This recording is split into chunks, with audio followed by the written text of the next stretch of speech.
Assalamualaikum warahmatullahi wabarakatuh. Sebelumnya perkenalkan, nama saya Analia Wulandari dengan NIM 102200061. Di sini saya akan mempresentasikan NIM mapping saya. Ini yang berkaitan dengan materi sosiologi hukum. Yang pertama yaitu materi sosiologi hukum sendiri terdapat dalam 8 bab. Yang pertama yaitu antropologi dan sosiologi, yang kedua sosiologi hukum, ketiga sejarah dan perkembangan sosiologi hukum, yang keempat pendekatan dan aliran sosiologi hukum, yang kelima teori sosiologi hukum, yang keenam hukum dan solidaritas sosial, 7. Hukum dan perubahan sosial, dan yang terakhir yaitu perencanaan dan penelitian sosiologi hukum. Nah, masuk yang pertama yaitu terdapat antropologi dan sosiologi.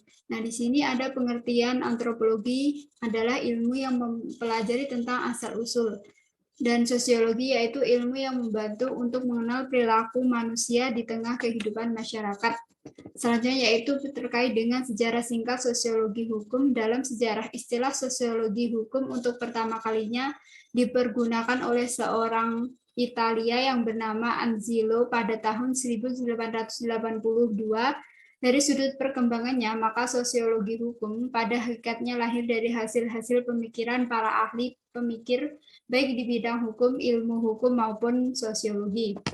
Yang bab kedua yaitu terkait dengan sosiologi hukum. Yang pertama yaitu definisi sosiologi hukum.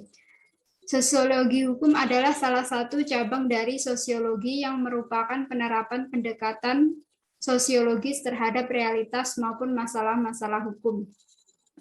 Selanjutnya yaitu pengertian menurut para ahli, dan yang kedua yaitu manfaat dan kegunaan mempelajari sosiologi hukum, yaitu kajian dari sosiologi hukum mampu untuk membuka serta menambah cakrawala berpikir dalam memahami permasalahan serta perkembangan hukum yang ada di dalam masyarakat. Yang kedua yaitu mampu mengkonsepkan permasalahan-permasalahan hukum yang terjadi serta memberikan gambaran maupun alternatif pemecah sesuai dengan kerangka konsep dan teori yang tersaji dalam kajian-kajian teoritik sosiologi hukum. Selanjutnya yaitu terkait dengan objek dari sosiologi hukum, yaitu ada 3, masyarakat, lembaga, dan juga interaksi. Masyarakat sebagai akumulasi individu yang diikat dengan interaksi menjadi objek bersama, bila mana kemudian sosiologi beranggapan bahwa masyarakat telah menciptakan dan menghancurkan suatu tatanan hukum. Yang kedua yaitu lembaga. Sosiologi mencerna lembaga sosial sebagai suatu keinginan bersama dari masing-masing individu yang berlembaga, di mana kemudian dipatuhi dan dijalani bersama apa yang telah diatur oleh lembaga-lembaga tersebut. Yang selanjutnya yaitu terdapat interaksi. Interaksi yaitu bahwasanya menjadi kebutuhan bersama pada sosiologi maupun hukum melihat interaksi sebagai pola perilaku maupun tindakan yang memiliki arti tertentu. Yang keempat yaitu terkait ruang lingkup sosiologi hukum. Pertama, yaitu sosiologi hukum akan menjelaskan apakah yang dimaksud dengan hukum yang menjadi objek kajian itu, baik hukum tertulis maupun hukum yang tidak tertulis. Kedua, sosiologi hukum akan menjelaskan ihwal lembaga-lembaga negara yang berfungsi membentuk atau membuat serta menegakkan hukum. Yang ketiga, hukum interaktif antara sistem hukum yang formal sebagaimana ditopang oleh otoritas negara dan tertib hukum rakyat yang bertumpu pada dasar-dasar moralitas komunikasi. Selanjutnya yaitu bab ketiga tentang sejarah dan perkembangan sosiologi hukum. Sini ada latar belakang lahirnya sosiologi hukum dan juga awal perkembangan sosiologi hukum di Indonesia. Sosiologi hukum mempunyai latar belakang perubahan-perubahan dalam masyarakat. Masyarakat tertentu saja dihadapkan kepada tradisi dan pemikiran yang sudah mapan. Kemudian terkait sejarah perkembangan sosiologi hukum di Indonesia, tesis tentang perubahan masyarakat sebagai penggerak sosiologi hukum yang memperoleh kebenarannya yang ada di Indonesia. Oleh karena itu, perkembangan sosiologi hukum di negeri ini juga tidak dapat dilepaskan dari perubahan-perubahan yang terjadi secara sosial sejak revolusi kemerdekaan. Dan yang bab keempat yaitu berkaitan dengan pendekatan dan aliran sosiologi. Di sini ada beberapa pendekatan. Yang pertama, pendekatan hukum sebagai nilai, hukum sebagai perwujudan nilai-nilai yang mengandung arti bahwa kehadirannya untuk melindungi dan memajukan nilai-nilai yang dijunjung tinggi oleh masyarakat. Yang kedua yaitu hukum sebagai institusi. Dalam sosiologi hukum, institusi adalah suatu sistem hubungan sosial yang menciptakan keteraturan dengan mendefinisikan dan membagikan peran-peran yang saling berhubungan di dalam institusi. Yang selanjutnya yaitu aliran-aliran yang mempengaruhi terbentuknya sosiologi hukum. Di sini terdapat aliran utilitarianisme, ada juga aliran sosiological jurisprudence. Nah, dari dua aliran ini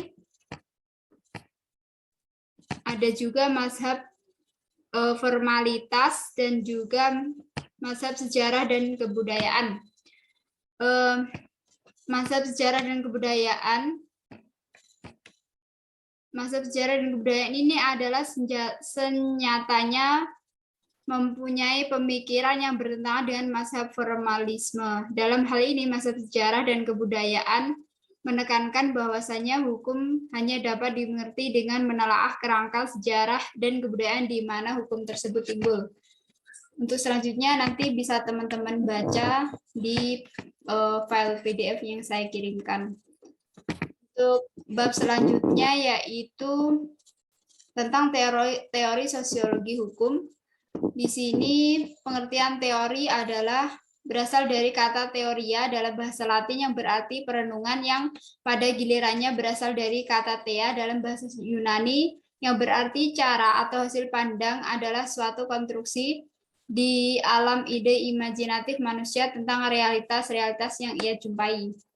Ada juga kajian strukturalisme, kajian fungsional struktur, dan juga terdapat teori perkembangan 3 tahap dari Auguste Comte. Yang pertama yaitu tahap teologis, merupakan periode paling lama dalam sejarah manusia, dan dalam tahap ini dibagi ke dalam 3 subperiode. Yang pertama yaitu fetisisme, yang kedua politeisme, dan yang ketiga yaitu monoteisme. Dan teori kedua yaitu tahap metafisik, yang merupakan tahap transisi antara tahap teologis menuju tahap positif.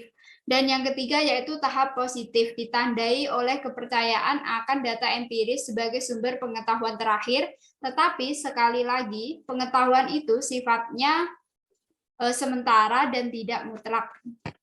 Yang kedua yaitu ada pemetaan tokoh dalam teori kajian strukturalisme. Di sini saya mengambil contoh yaitu Ferdinand de Saussure sebagai penemu struktur bahasa yang berargumen dengan melawan para sejarawan yang menang dalam pendekatan teologi. Selanjutnya terdapat yaitu pemetaan tokoh dalam teori dalam fungsional struktural, seperti Robert K. Merton, Auguste Comte, ada juga Kingsley Davis dan Wilbert Murray, dan ada juga Tecklot Parson. Di sini saya mengambil 4 tokoh. Untuk selanjutnya teman-teman bisa baca lebih lengkapnya. Dan teori yang keenam yaitu bab keenam yaitu hukum dan solidaritas sosial. Dalam pemikiran Durkheim mengenai solidaritas sosial dalam karyanya The Division of Labor, yaitu secara mekanis dan organis, bagi Durkheim solidaritas banyak dipengaruhi oleh faktor sosial, itu memperlihatkan adanya berbagai cara dan usaha manusia untuk membangun suatu komunitas atau apa yang disebutnya masyarakat. Yang kedua yaitu solidaritas sosial dalam perspektif sosiologi dan hukum, dan faktor pendukung dan perusak solidaritas, dan yang keempat yaitu peranan hukum sebagai perangkat solidaritas, yaitu hukum sangat berperan penting dalam perangkat solidaritas karena solidaritas itu sendiri terjadi karena interaksi sosial antara masyarakat dan dengan adanya hukum, masyarakat dapat mematuhi aturan-aturan yang dibuat sehingga dalam solidaritas masyarakat bisa terbangun dengan baik dan juga membentuk masyarakat yang damai. Bab selanjutnya yaitu hukum dan perubahan sosial. Menurut Astrid S. Susanto, perubahan sosial adalah perubahan masyarakat menjadi kemajuan masyarakat yang sesuai bahkan dapat menguasai kemajuan teknologi dan menghindari bahaya degradasi martabatnya. Selanjutnya yaitu ada realitas perubahan sosial di Indonesia, hukum dan perannya dalam perubahan sosial dalam masyarakat Indonesia, dan yang keempat yaitu fungsi hukum sebagai siklus perubahan sosial. Di sini hukum dipergunakan sebagai suatu alat oleh agent of change atau pelopor perubahan adalah seorang atau kelompok orang yang mendapatkan kepercayaan dari masyarakat sebagai pemimpin. Memasuki bab terakhir yaitu bab ke-8 tentang perencanaan dan penelitian sosiologi hukum.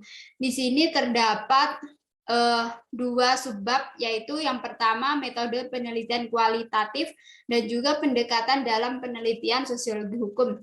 Penelitian kualitatif adalah salah satu metode penelitian yang bertujuan untuk mendapatkan pemahaman tentang kenyataan melalui proses berpikir induktif. Yang kedua yaitu ada pendekatan-pendekatan dalam penelitian sosiologi. Terdapat 5.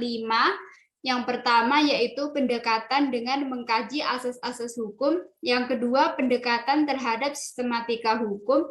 Yang ketiga yaitu pendekatan sinkronisasi hukum. Yang keempat pendekatan sejarah hukum, dan yang kelima atau yang terakhir yaitu pendekatan perbandingan hukum. Demikian yang dapat saya sampaikan, ada kurang lebihnya mohon maaf. Akhiron, Assalamualaikum warahmatullahi wabarakatuh.